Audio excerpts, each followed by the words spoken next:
ورسوله لا نبي ولا رسول بعده. اللهم صل على محمد وعلى آل محمد وعلى آله وصحبه وبارك وسلم أما بعد.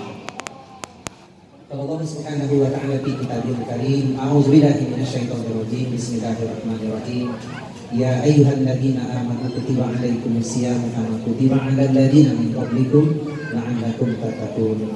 وقال رسول الله صلى الله عليه وسلم اتق الله حيث ما كنت وأتبع السيئة الحسنة تمحوها وخالق الناس بقلوب حسنة. Sadaqallahul adzim wa sadaqa rasulul karim walhamdulillahi rabbil alamin. Ada yang sudah manggut-manggut kayaknya paham betul. Padahal belum diterjemahkan artinya gitu. Bapak sekalian, yang pertama alhamdulillah kita bersyukur kepada Allah hingga hari yang ke-7 ini di bulan Ramadan. Bapak Ibu, sebelum kami lanjutkan, hari ini adalah hari spesial. Waktu saat ini ba'da asar itu adalah waktu spesial menjelang asar. Di hari yang spesial, di bulan yang spesial, maka berdoalah nanti ya hari ini, atau silahkan berdoa di dalam hati. Kami ulang, sore ba'da asar itu waktu spesial. Hari ini adalah hari spesial, yaitu hari Jumat, Sayyidul Ayyam. Bulan ini adalah bulan spesial, Sayyidul Syuruk, ya, bulan spesial, yaitu bulan Ramadan. Maka ketika kita mengadahkan tangan berdoa, dan bulan ini salah satu keistimewaan adalah syahrud doa, bulan dikabulkannya doa. Maka yang ada request doa, maka panjatkanlah, mintalah request dan doa terbaik kita di bulan ini. Mumpung bulan ini adalah bulan bertemunya antara berbagai kebaikan. Alhamdulillah, bersyukur kepada Allah atas karunia dan nikmat yang Allah berikan kepada kita. Kadang kita tidak memintanya, tapi Allah senantiasa berikan karunia dan nikmat itu. Maka sudah sepantasnya lah kita untuk senantiasa bersyukur kepada Allah Subhanahu wa taala. Apa bentuk syukurnya? Mohon maaf, bukan ngajari, tapi ini mengingatkan diri pribadi. Apa bentuk syukur kita kepada Allah? Karunia dan nikmat yang begitu banyak Allah beri tanpa henti, tanpa request pun Allah beri.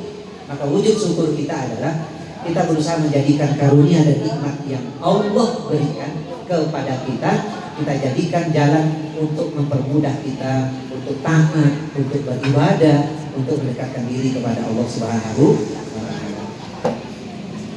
Salam dan salawat semoga Allah Subhanahu wa taala senantiasa limpahkan kepada suri tauladan kita Nabi Muhammad sallallahu alaihi wasallam beserta keluarga dan para sahabat.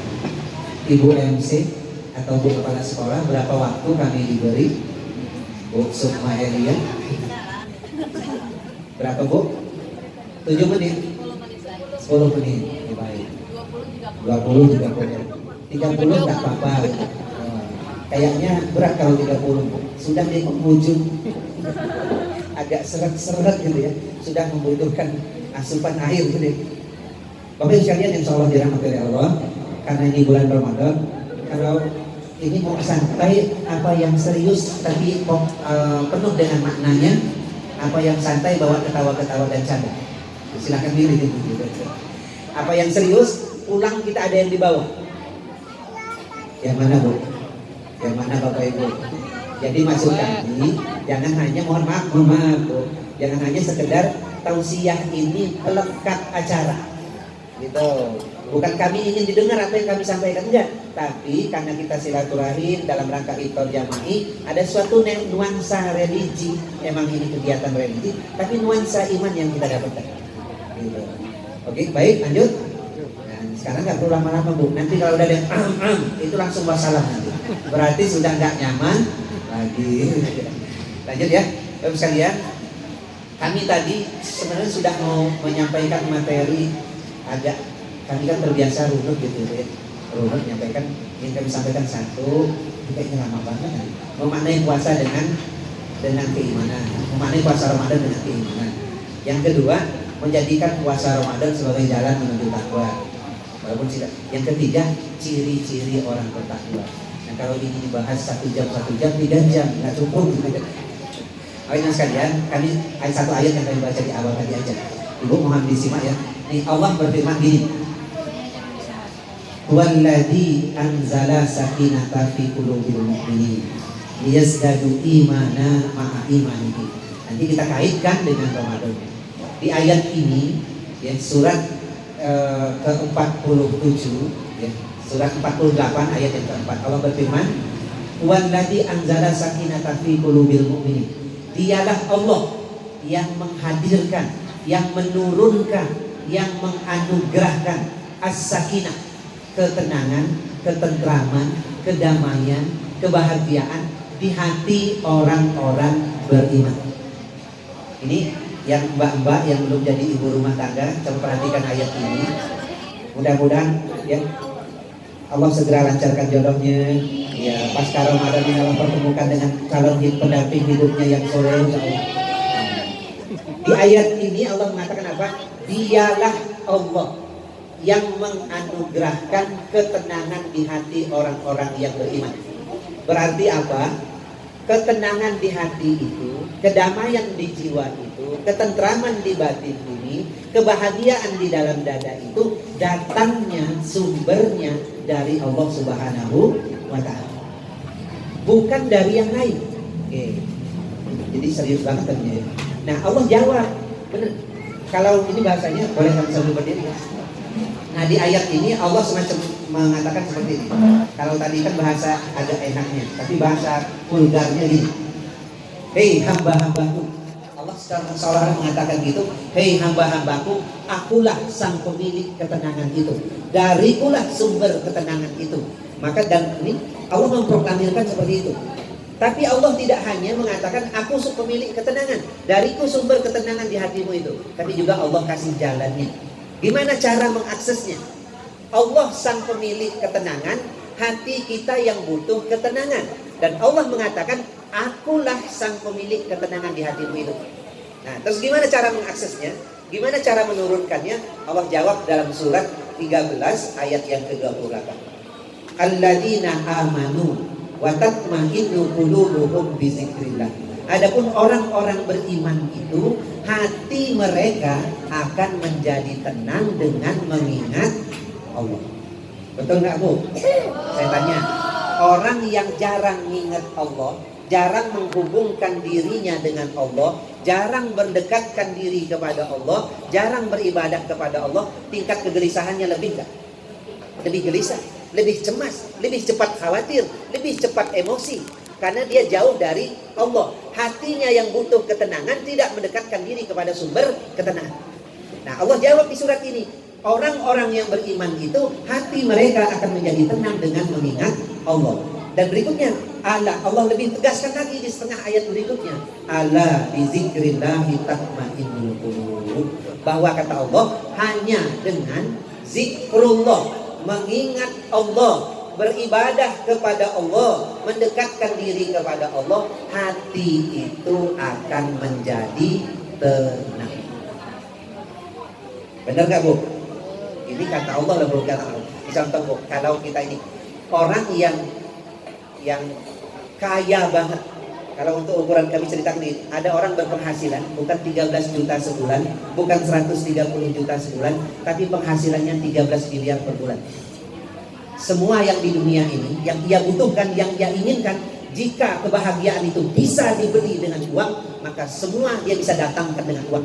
Dia penghasilannya 13 miliar per bulan. Kami ceritakan yang ekstrim betul.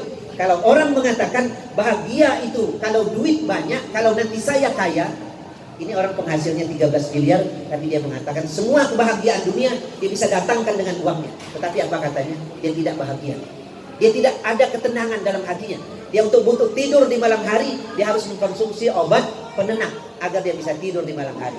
Sementara dia jalan di mall, dia lihat orang beriman, sepasang suami istri, mereka jalan bergandengan, istrinya kadang dipeluk, anaknya digandeng, dilihatnya wajahnya ceria, mereka ngomongnya enak. Langsung baik, dia betapa irinya, betapa cemburunya, pingin dia seperti bapak itu yang dilihatnya di mall itu. Dia tidak merasakan itu. Kami sebut tadi, kalaulah ketenangan, kebahagiaan itu bisa dibeli dengan uang, dia bisa beli semuanya. Butuh apa saja, dia bisa datangkan dengan uangnya. Gak tanggung-tanggung, hasilnya 13 miliar sebulan. Tapi dia katakan, hidupnya tidak penuh. Hidupnya penuh dengan kegelisahan. Hidupnya penuh dengan kecemasan. Hidupnya jauh dari kebahagiaan dan ketenangan. Nah Ibu, lanjutkan. Tadi Allah jawab, ala bizikrillah, dengan mengingat Allah, dengan beribadah kepada Allah, dengan mendekatkan diri kepada Allah, hati itu akan menjadi tenang. Bahasa ayat tadi zikrullah.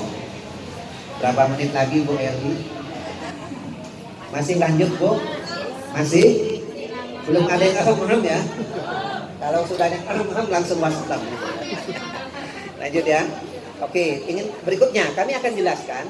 Tadi kan Allah sumber ketenangannya. Gimana cara mengaksesnya? Allah sampaikan dulu. Hati orang beriman itu akan menjadi tenang dengan mengingat Allah, dengan beribadah kepada Allah, dengan mendekatkan diri kepada Allah. Allah tegaskan lagi, hanya dengan zikrullah hati itu akan menjadi tenang. Sekarang kami jelaskan. Jadi kalau mbak-mbak ini mau direkam atau mau dicatat, ini insya Allah kami runutkan. Zikrullah yang bisa, Allah pemilik ketenangan. Dari Allah lah sumber ketenangan di sini. Bagaimana cara mengaksesnya? Dengan zikrullah. Apa itu zikrullah? Sesuatu yang ketika kita lakukan, satu, lisan kita menyebut Allah, ini pikiran kita ingat kepada Allah, hati kita terhubung kepada Allah.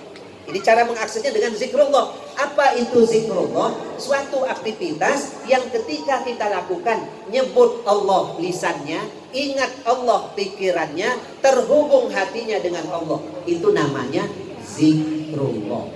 Berikutnya, apa bentuk zikrullah yang ketika kita lakukan, nyebut Allah, ingat Allah, terhubung dengan Allah. Yang nomor satu, dari yang nomor satu, seutama-utamanya zikrullah itu adalah sholat. Bapak Ibu, saya ulang, Mbak, halo. Apa seutama-utamanya zikrullah itu adalah sholat. Tadi untuk mengakses as-sakinah, ketenangan di sisi Allah, caranya apa? Dengan zikrullah. Apa itu zikrullah? Suatu aktivitas yang ketika dilakukan, lisan kita nyebut Allah, pikiran kita ingat Allah, hati kita terhubung dengan Allah. Maka aktivitas itu disebut dengan zikrullah. Apa bentuk zikrullahnya? Yang ketika kita lakukan, tiga hal ini muncul. Satu, sholat. Dan seutama-utamanya zikrullah, sehebat-hebatnya zikrullah adalah sholat. Sholat. Karena ini sekalian, sholat ini langsung kami contohkan. Ketika orang sudah memulai sholat, dia awali dengan berwudu, Allahu Akbar. Maka saat itu, saat dia sudah takbiratul ihram, Allahu Akbar. Maka saat itu Bapak Ibu sekalian, kita yang sebagai makhluk, hamba Allah, manusia yang kakinya berpijak di bumi, maka saat itu terhubung dengan Allah. Kita sedang terkonektif, sedang terhubung. Ada sinyal yang menghubungkan antara bumi dan langit, antara makhluk dengan Tuhannya, antara hamba dengan Robnya.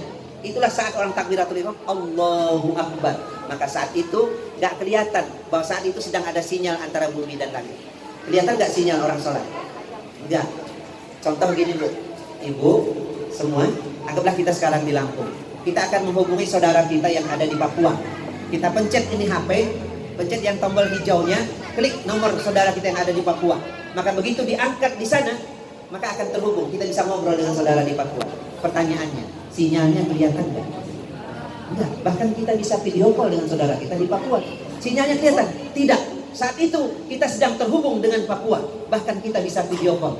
Sholat ketika hamba itu sudah Allahu Akbar, maka saat itu sedang terhubung antara hamba dengan Tuhannya, makhluk dengan Robnya, dan bumi dan langit sedang terhubung. Maka orang tidak boleh lewat di depan orang yang sedang sholat, karena terhubung.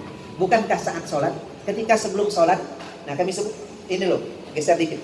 Di hati kita ini ada kecemasan, ada gelisah, ada ketidaktenangan, ada kekhawatiran, ada galau, yang dia tidak akan bisa dihilangkan kecuali dengan mengingat Allah tadi itu. Gak bisa dihilangkan dengan seluruh materi yang ada di dunia ini. Kami ulang, di hati ini ada sedih, betul? Ada duka, betul? Ada gelisah, ada galau, ada khawatir, ada rasa takut. Yang itu semua tidak bisa dihilangkan kecuali dengan mengingat Allah. Kalau sedih dan duka itu bisa sembuh dengan pakai duit, maka yang akan bahagia itu orang yang punya duit. Betul nggak Bu? Betul? Betul nggak? Kita langsung uji dalam kehidupan kita. Jika kebahagiaan di sini, ketenangan, sedih, duka itu bisa dibeli dengan uang, maka orang yang punya uang lah yang akan merasakan bahagia. Maka orang yang nggak punya uang nggak akan bahagia. Kalau rasa bahagia, ketenangan di sini bisa dibeli dengan pangkat dan jabatan, maka orang yang punya pangkat dan jabatan aja yang akan merasakan bahagia dalam hidup. Tapi kita lihat menjauh di sana, ada orang yang begitu susah kehidupannya, ada pengayuh becak di sana, ada petani yang sulit di sana, tapi mereka dekat kepada Allah, mereka bisa tidur pulas, mereka bisa bahagia, hati mereka bisa tenang. Ada orang yang kaya, yang banyak hartanya, yang tinggi pangkat jabatannya, tapi dia jauh dari Allah, dia jauh dari ketenangan. Karena sumber ketenangan itu milik Allah. Hati kita butuh nggak ketenangan? Nah, untuk mengkonektingkannya namanya zikrullah. Apa bentuk zikrullah yang langsung connect kepada Allah? Nah, yaitu nomor 1 tadi, sholat.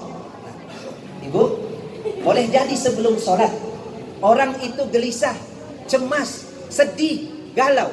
Setelah selesai sholat, walaupun belum tentu sedihnya hilang, belum tentu masalahnya hilang, tapi setelah sholat akan ada ketenangan. Betul? Saya tanya mbak-mbaknya, benar nggak? Setelah sholat akan ada ketenangan? Bapak-bapak? Sudah yakin banget. Betul nggak, Bu? Walaupun belum tentu masalahnya langsung kelar, sedihnya langsung hilang, tapi setelah sholat dia akan hadir ketenangan. Maka semakin banyak orang mendekatkan dirinya kepada Allah, maka semakin tenanglah dirinya, semakin adem hatinya, semakin tentram hatinya. Dan sebaliknya, semakin jauh orang dari Tuhannya, dari Allah Subhanahu wa Ta'ala, semakin sedikit mendekatkan diri kepada Allah, semakin jauh dia dari beribadah kepada Allah, maka hati akan semakin gersang. Ketika hati ini gersang, dampaknya, Bu, Bapak Ibu sekalian, hati gersang yang ibadahnya dikit, minim ibadah, 1, Bu, dampaknya langsung nih mbak-mbak, 1, gampang tersinggung, mudah marah, butungan, susah maafin. Bener nggak? Ini kalau di sininya kering, jauh, dikit mendekatkan diri kepada Allah, jarang terkonek kepada Allah Subhanahu wa Ta'ala, maka dia akan muncul nanti gampang tersinggung, cepat marah, sulit maafin, bla bla dan seterusnya. Gitu? Nah ini kalau sudah muncul rasa seperti ini, berarti kurang dekat nih, perlu mendekatkan diri kepada Allah Subhanahu wa Ta'ala. Berapa menit lagi? Ini baru 1 sholat, 2 zikrullah itu membaca Quran. Ini di bulan Ramadan, bulan yang mulia. 2, baca Quran. Bukankah saat baca Quran, Bu, Bapak Ibu sekalian, ada sedih, ada galau, ada kecewa, ada duka. Setelah dia baca Quran, begitu dia tahu membaca Al-Quran itu, langsung malaikat rahmat akan turun yang menghadirkan. Kayaknya nggak nyaman lagi. Betul, nggak kondusif lagi. Bapak Ibu sekalian, jadi itu untuk hati kita butuh ketenangan. Ketenangan itu milik Allah. Yang ini kami stressing ya. Bagaimana cara mengaksesnya? Dengan zikrullah.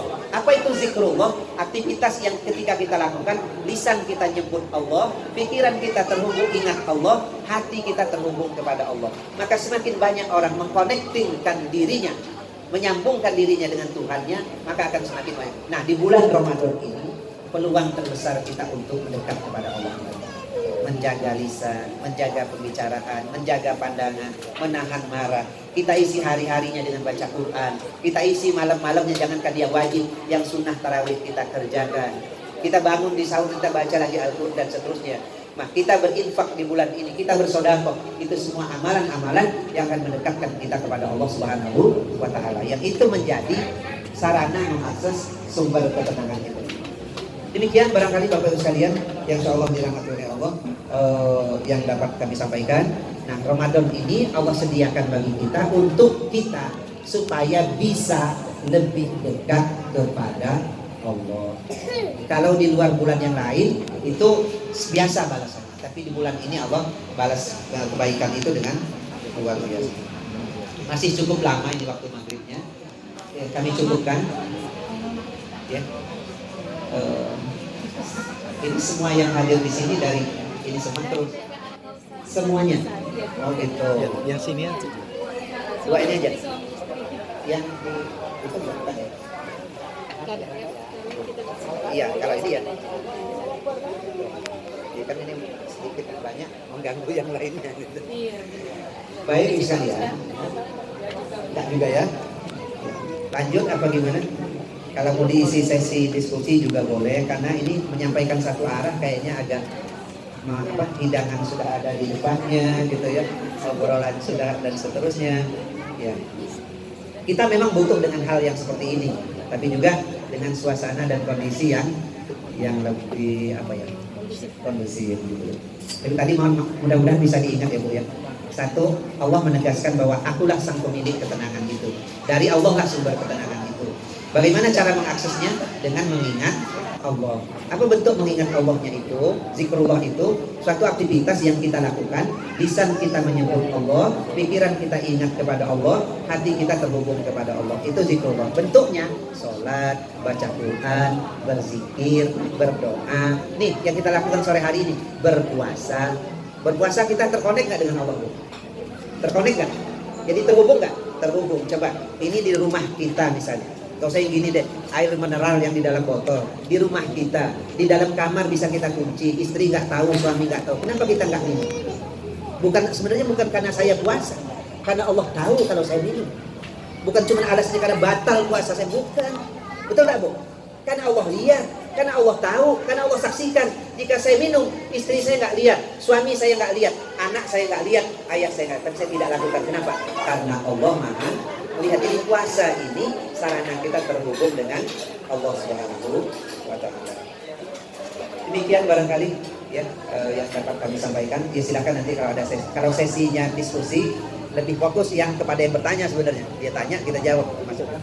Demikian kurang lebihnya mohon maaf, mudah-mudahan bermanfaat bagi diri kami pribadi dan kita semua, dan mudah-mudahan hari yang ke-7 kita selesaikan, dan mudah-mudahan juga kita dapat menyelesaikan hingga akhir Ramadan, dan seluruh amal ibadah kita menjadi amal ibadah yang diterima di sisi Allah Subhanahu wa Ta'ala. Amin ya rabbal alamin.